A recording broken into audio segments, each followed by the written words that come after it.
further expedition into the interior of the country's northeast in 1955, the north in 1956, and the south in 1959, allowed His Majesty to see the problems facing the rural poor. Drought followed flood, followed drought, and a farmer's life was the hardest in the kingdom, but they could do nothing to improve their own lives.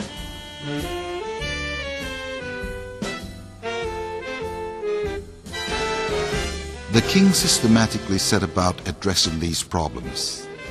In 1961, His Majesty conducted agricultural experiments. For instance, developing rice strains that would grow in harsh conditions at his Bangkok residence, Chitlada Villa, a part of Dusit Palace. This eventually formed the basis of the world's first experimental farm, based within a royal residence, whose windmills and farming implements are now Bangkok landmarks.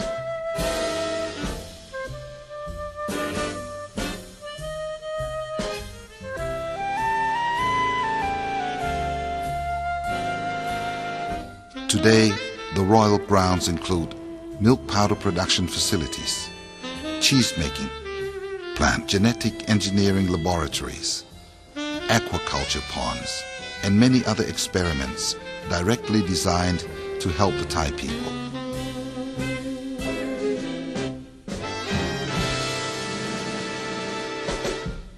Royal Chitlada project belongs to His Majesty the King. This is his personal money.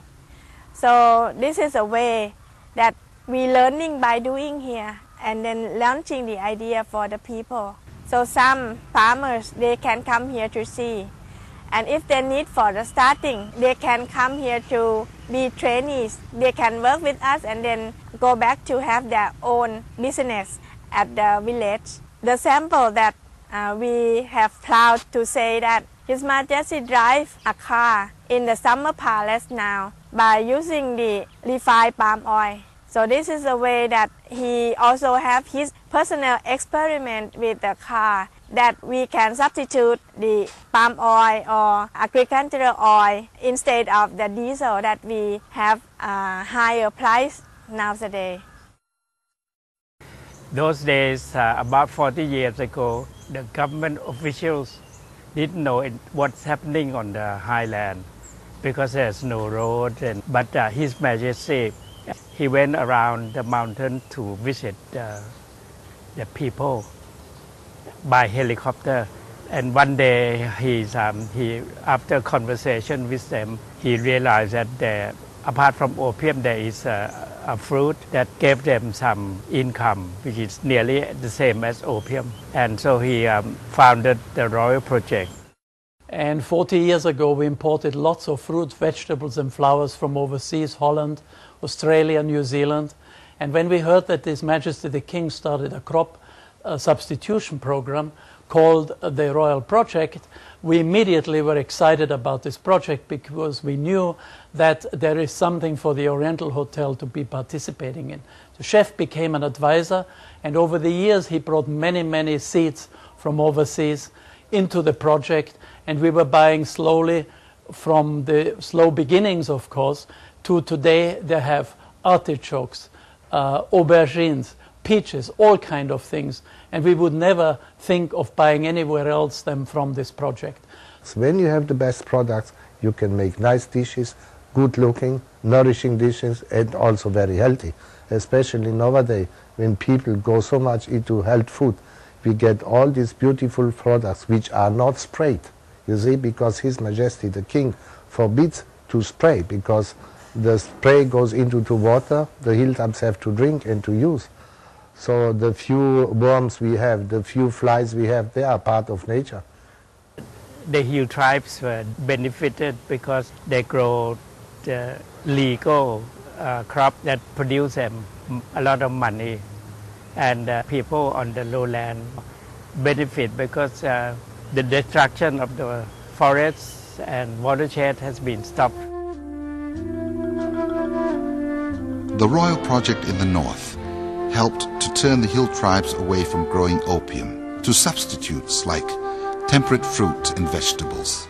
By 1988, to international acclaim, The Royal Project won the prestigious Magsaysay Award for international understanding and drew government officials from around the world to observe its work.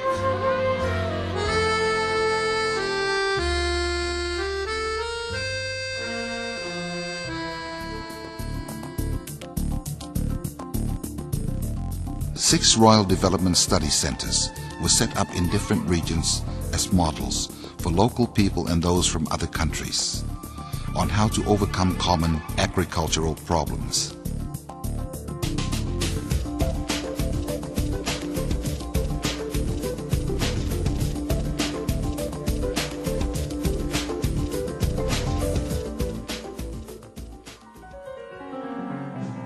Poor villagers struggled with a lack of water for irrigation, for without water, nothing could be grown. After years of research, the Royal Rainmaking Project had its first trial in July 1969 over the vast Khao Yai National Park using light aircraft. His Majesty continued to provide input about suitable geographical locations. Even the chemical formula for the cloud seeding mixture. His Majesty's success in bringing rain was his greatest gift to the poor. Officials from Indonesia, Bangladesh, China, Malaysia, the Philippines, Singapore and Sri Lanka have all traveled to Thailand to learn how to make rain for their own farmers. His Majesty's work on the Royal Rainmaking Project was awarded the gold medal with mention at the Brussels Eureka 2000.